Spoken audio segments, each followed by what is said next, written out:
Hello everyone. मुख्तलिफ़ drive के दौरान जो मुझे आसमान के कलर नज़र आए तो मुझे बहुत अच्छा लगता था, तो मैंने इसके कुछ क्लिप्स बनाए हैं।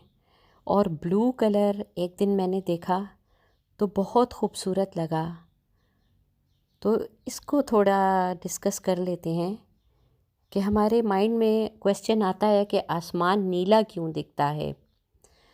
एक आंसर जो कॉमनली हमारे जहन में आता है या सब जिसका जवाब देते हैं वो ये है कि हमारी ज़मीन का मेजॉरिटी हिस्सा ब्लू ओशन से कवर है, और जब सनलाइट ओशंस पर पड़ती है तो लाइट रिफ्लेक्ट होती है और हमें इस वजह से आसमान ब्लू कलर का नज़र आता है।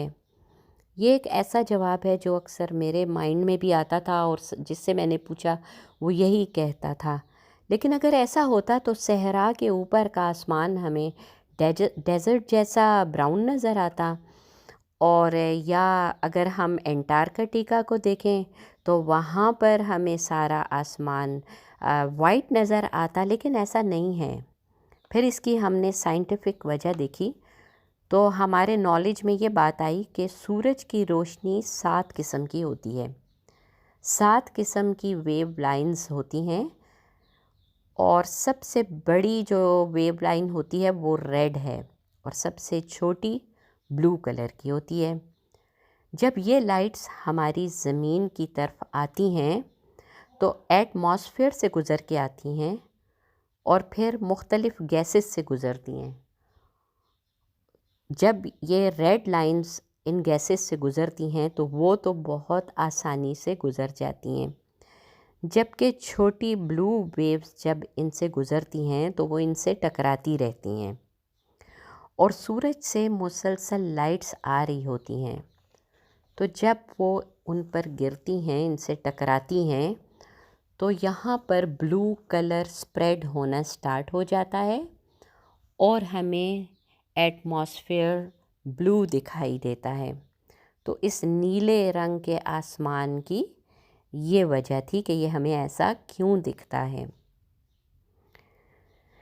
तो आई होप आपको ये नॉलेज अच्छी लगी होगी। कुछ लोगों को तो पता होगा, कुछ ने अभी इसको सुना होगा।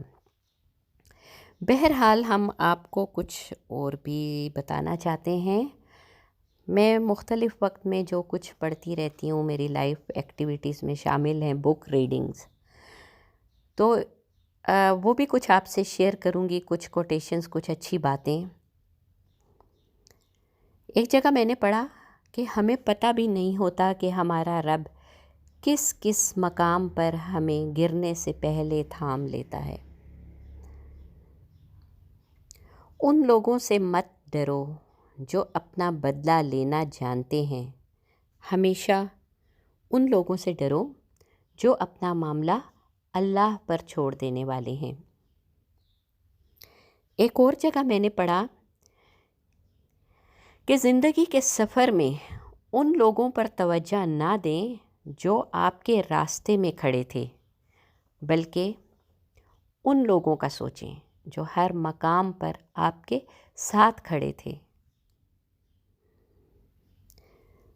हर इंसान को उसके माजी के किसी एक वाक़ये ने इतना बदल दिया है कि वो कभी भी वैसा नहीं हो सकता जैसा वो इस वाक़ये से पहले था। ये कुछ चीज़ें जो मैंने पढ़ी आपके साथ शेयर की। आई होप आप बोर नहीं होते होंगे। तो आपने अगर मेरा चैनल सब्सक्राइब नहीं किया तो आपको इन सब बातों से इंटरेस्ट है तो ज़रूर सब्सक्राइब कीजिए। मैं अपने चैनल में इसी तरह की ड्राइव, मुख्तलिफ़ हाउसिंग स्कीम्स के विज़िट्स और लाइफ एक्टिविटी में जो कुछ ऐसा काम करती रहती हूँ अपने घर में, वो भी आपसे शेयर करती रहती हूँ। तो आई होप आपको सब कुछ अच्छा लगेगा।